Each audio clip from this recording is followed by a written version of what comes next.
Hey guys, it's Lauren again. I want to tell you something that it's not really anything to do with Asperger's syndrome, but I do feel like it's something that other girls on the spectrum need to know, especially high functioning girls and any girl on the autism spectrum. The idea of human trafficking. Last week I was at my yoga teacher trainer thing because I'm taking it, and I was on my way home, and it's about a 30-minute or so drive from where I live at. And I noticed at one point that someone was following me for 20 minutes, and they were like right on my bumper, and I'm not kidding you. It kind of scared me. I tried to remain cool about it. I was like, what should I do? Should I pull over? Should I call 911 or what? So I white knuckled it out for the next 20 minutes until I could get to a police station. I was eating, and that might have had something to do with it while I was driving weird. And of course, anxiety can make you crazy anyway. So make that worse, I was driving weird, so that person kept following me, and it just seemed like it was a domino effect for the next 20 minutes or so. So by the time that I come near a police station, all of a sudden there was a policeman came up right behind me. And then before I decided to pull over, then another one came up in front of me. I'm like, and they had their lights blaring at me. So I tried to remain cool. I tried not to freak out or anything.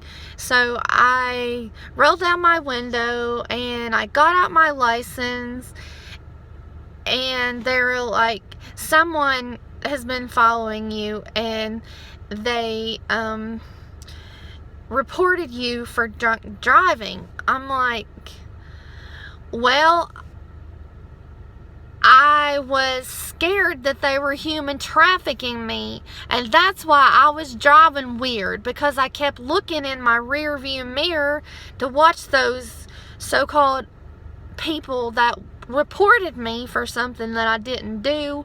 But then why did they follow me if they were scared that I was a drunk driver and live right on my bumper?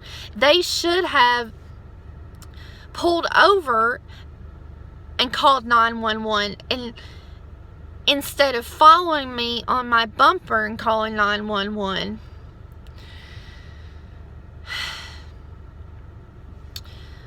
So I was shaken up. But then again, I was thankful that I came across the police when I did, because I didn't know. So and then the policeman was like, Lauren, I don't think you should eat and drive again.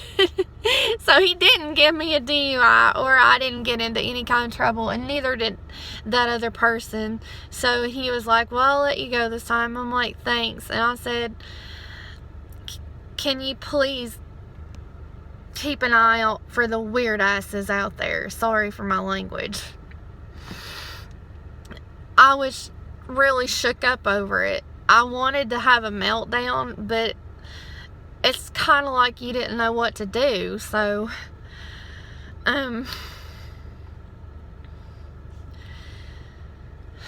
yep, I was just thankful that I was safe that night.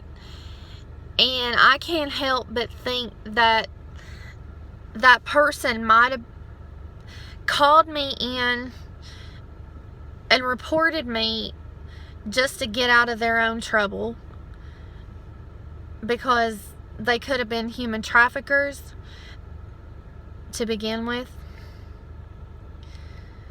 And if anybody would have gotten in trouble, it would have been me. But thank God I didn't, because I would never drink and drive, and I think that is so stupid. I don't know why people do it. And that night that it happened, it was on a Friday night, and I really felt like this ought to be known, because I really want my other Aspie girls that come into contact with something like this to learn from my lesson and how you should handle it. Number one, if you're a parent, I'm going to ask that you teach your kids safety on the road at all times. You can't just let things glide on the road. You've got to keep your head all the time. And girls, it tends to be a bigger target for human traffickers, and it's probably even more so for girls on the autism spectrum, because they don't have the capability to distinguish a weirdo the way a normal girl would. And that's what makes things even worse for them, and probably they're more likely to be able to get hurt than a normal girl would with a human trafficker. And then number 3, I will admit that I'm thankful that my parents have brought me a long way, and that I've come a long way, and they have drilled this into me since I was a young kid.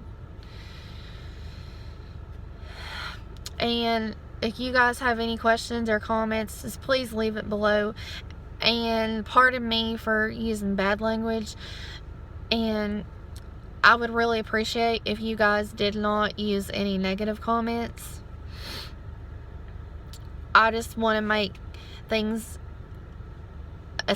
aware for other autistic women, and the importance of staying safe at all times. One of the most important things that you can ever teach your children as an autism mom is the importance of learning to make good decisions and learning how to stay safe and take care of their health. That is far more important than being socially acceptable.